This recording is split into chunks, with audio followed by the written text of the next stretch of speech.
Bonjour et bienvenue au nouvel hebdomadaire sur le changement climatique. L'eau des océans sur les côtes de la Californie s'acidifie 2 fois plus rapidement que le reste des océans. L'étude, publiée lundi dernier dans le journal Nature Geoscience et menée par l'Administration nationale océanique et atmosphérique, utilisait une analyse fossile des organismes planctoniques pour créer des rapports de 100 ans d'acidification des eaux océaniques californiennes. Une augmentation de l'acidité des eaux est mauvaise pour la vie marine, spécialement pour les crustacés. De plus, les pêcheries de la Californie fournissent plus de 10% des fruits de mer du pays. Des scientifiques ont recherché les effets des conditions climatiques dues au changement climatique sur les infections respiratoires directement transmissibles, comme la grippe.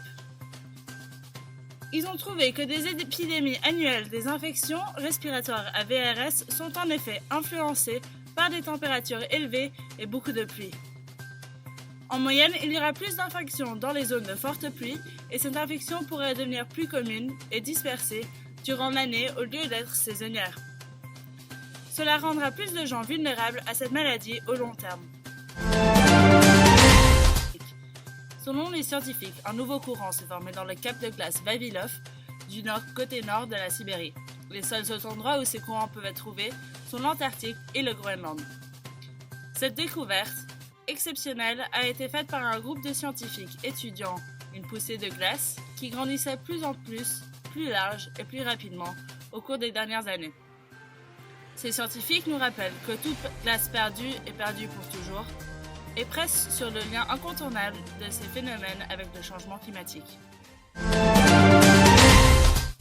Une nouvelle étude menée par le University College de Londres montre que des populations exposées à de plus hauts taux de pollution dans l'air sont plus à risque de dépression et de mort par le suicide. Cette méta-analyse a trouvé qu'en réduisant l'exposition globale moyenne au PM2.5 de 44 à 25 microgrammes par mètre cube, on réduira le risque global de dépression de 15%. La relation entre l'exposition à long terme à ces particules et la santé mentale semble être similaire à la relation avec la santé physique. Les scientifiques doivent encore prouver le lien direct avec les maladies mentales, or il y a preuve pour des liens causaux.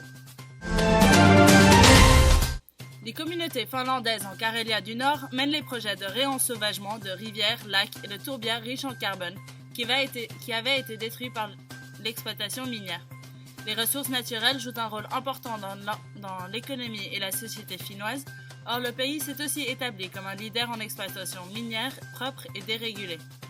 Cette facilité d'accès croissante aux ressources minérales augmentera dans le futur, ce qui mène les communautés locales à ce genre de méthodes activistes. Par l'action communale et avec l'aide des ONG locales, des villages comme Salki ont restauré avec succès une zone d'une rivière qui avait été détruite par l'exploitation de tourbières. La Grande-Bretagne planifie de réduire son empreinte écologique en arrêtant d'envoyer des emails de remerciements non nécessaires avec une initiative s'intitulant Think Before You Thank. La population de la Grande-Bretagne envoie par jour 64 millions d'emails de remerciements. En réduisant ce chiffre par un de ces emails par personne par jour, l'émission carbone sera réduite de 16,433 tonnes. Le processus ne demande pas aux gens de devenir impolis, or remercier une personne en vrai s'il se trouve dans le même bureau par exemple. Les plastiques noirs sont beaucoup utilisés pour l'emballage alimentaire à cause de son prix bas et pour rendre les produits alimentaires plus appétissants sur un fond noir. Or, ces plastiques ne sont presque jamais recyclés parce que durant le triage visuel, les pigments noirs ne sont pas détectés. Ils deviennent donc des ordures non recyclées. Pour contrôler cela, le plus grand supermarché de la Grande-Bretagne a décidé de stopper l'utilisation de ces plastiques d'ici 2020. Une nouvelle technique a été découverte pour mesurer plus précisément les microplastiques plus petits de 5 mm. La proportion de microplastiques dans l'océan est près de 8,3 millions de pièces par mètre cubique, des chiffres beaucoup plus grands que pensé. Les plastiques se décomposent au fil du temps dans l'océan. Cela n'est pas le cas pour les microplastiques, qui eux restent dans l'eau. Plus de 33% des microplastiques dans l'océan sont originaires de l'érosion de pneus de voitures, de fibres synthétiques comme le polyester et le nylon.